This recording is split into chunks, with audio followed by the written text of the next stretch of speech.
Hello MSc, welcome back to my channel. आज हम शुरू करेंगे अपनी नई यूनिट जो है मैक्रोमोलिक्यूल्स। ये एमएससी सेकंड सेमेस्टर के फिजिकल केमिस्ट्री की थर्ड यूनिट है जिसका नाम है सरफेस केमिस्ट्री। उसका बी पार्ट है मैक्रोमोलिक्यूल्स। तो हम देखेंगे बहुत ही ज़्यादा इंपॉर्टेंट टॉपिक जो है मॉलिकुलर वेट ऑफ मैक्रोमोलिक्यूल्स। ये 5 मार्क्स का क्वेश्चन पूछा जाता है शॉर्ट नोट में, या 7 मार्क्स का भी पूछा जा सकता है।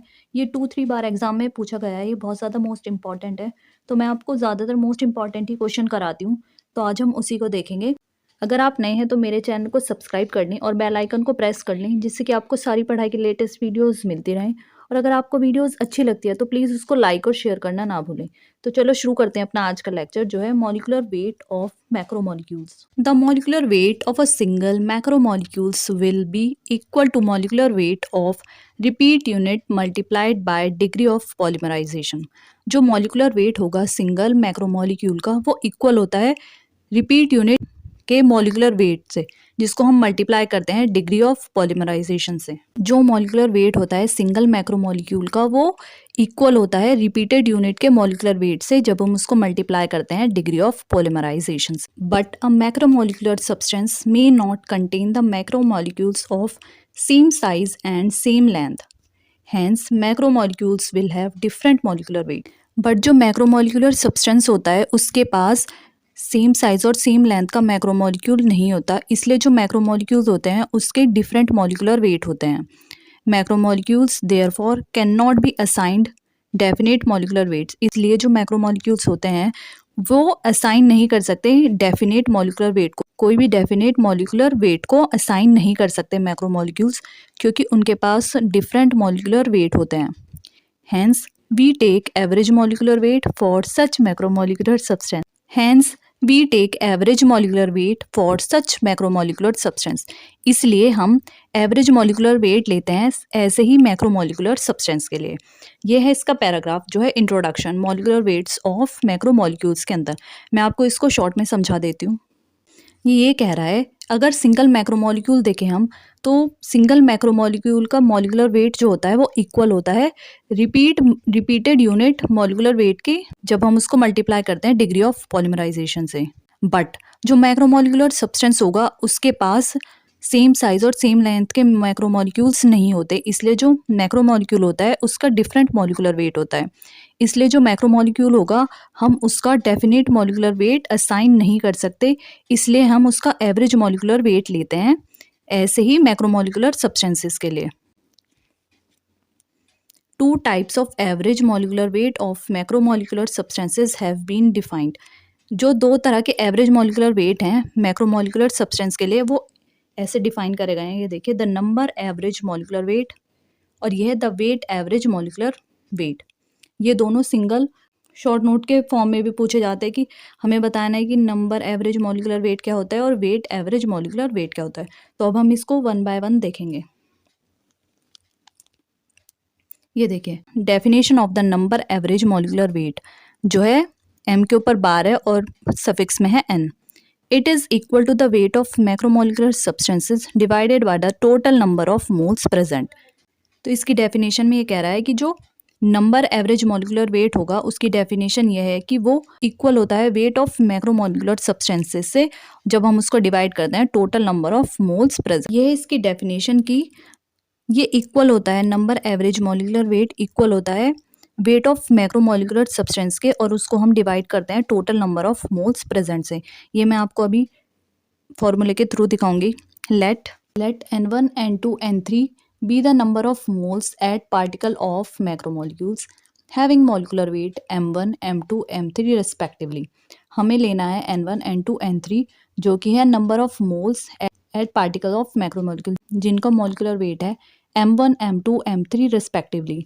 जैसे कि हमें पता है mole equals to weight upon molecular weight होता है, तो इससे हमारा वेट आ जाएगा mole into molecular weight.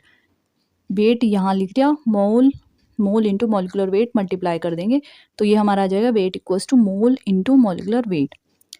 Total weight of all macromolecules present. अब हम देखेंगे कि टोटल वेट क्या है जितने भी मैक्रोमोलिक्यूल्स प्रेजेंट हैं, तो वो होगा n1 m1 plus n2 m2 plus n3 m3।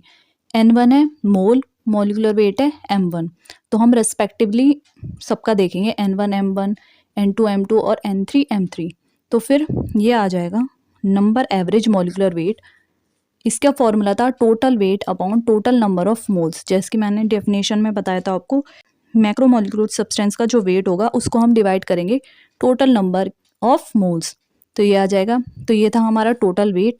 तो टोटल वेट ये यहाँ ऊपर आ जाएगा n1 m1 plus n2 m2 plus n3 m3 और ऐसे ही ये चलता रहेगा upon total number of moles, जितने भी मोल्स हैं उसमें। तो n1 plus n2 plus n3। तो ये आ गया हमारा नंबर एवरेज मॉलिक्यूलर वेट। अब हम देखेंगे सेकंड। हमारा सेकंड है वेट एवरेज मॉलिक्यूलर वेट, जिसको हम डिनोट करते हैं एम बार और सफिक्स में है W। It is defined as, इसको हम ऐसे डिफाइन कर सकते हैं, यह है W1 M1 plus W2 M2 plus W3 M3 upon W1 plus W2 plus W3, जहाँ पे जो W1, W2 और W3 है वो है wait of macromolecules having molecular weight M1, M2, M3 respectively. जो W1, W2 और W3 हैं वो वेट हैं मैक्रोमोलिक्यूल्स के, जिनका मॉलिक्यूलर वेट है M1, M2, M3 रिस्पेक्टिवली। तो जो वेट होगा वो वेट है मोल टाइम्स मॉलिक्यूलर वेट। तो W1 आ जाएगा N1 M1, W2 है N2 M2 और W3 है N3 M3। हेंस स्टार्टिंग में जो ये हमारा फॉर्मूला था W1 M1, तो इसकी जगह हम ये यहाँ रख देंगे। तो जो W1 है ये यहाँ आ जाएगा N1 M2, W1 की वैल्यू है N1 M1। ये जो मैंने आपको पहले बताया था W1 M1, तो W1 की जगह हम W1 की वैल्यू लिख देंगे जो है N1 M1 इस वाली इक्वेशन में। तो ये देखिए यहाँ है W1 M1, तो W1 M1 की जगह हम W1 की जगह ये लिख देंगे जो है उसकी वैल्यू N1 M1। तो यहाँ आ गया N1 M1 और ये वाला M1 हम यहाँ लिख देंगे। फिर हम करेंगे प्लस, फिर ये है W2 M2, W2 की वैल्यू है N2 और M2।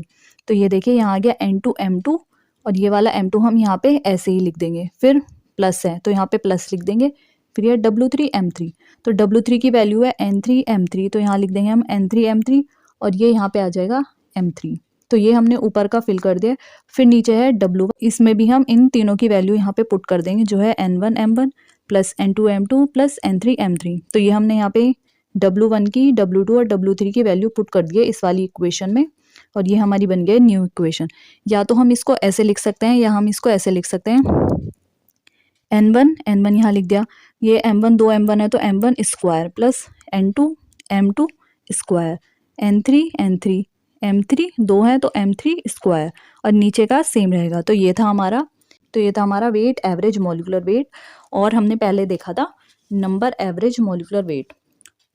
तो ये था मॉलिक्यूलर वेट ऑफ मैक्रोमोलिक्यूल्स। अगर ये लॉन्ग में भी आएगा तो लॉन्ग के हिसाब से भी मैंने आपको करा दिया है, और अगर ये अलग अलग करके आए कि नंबर एवरेज मॉलिक्यूलर वेट क्या है और वेट एवरेज मॉलिक्यूलर वेट क्या है, तो आप उसके अकॉर्डिंग भी लिख सकते हैं।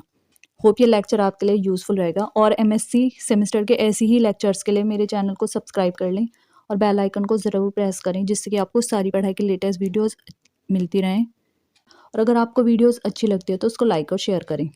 Thank you for watching.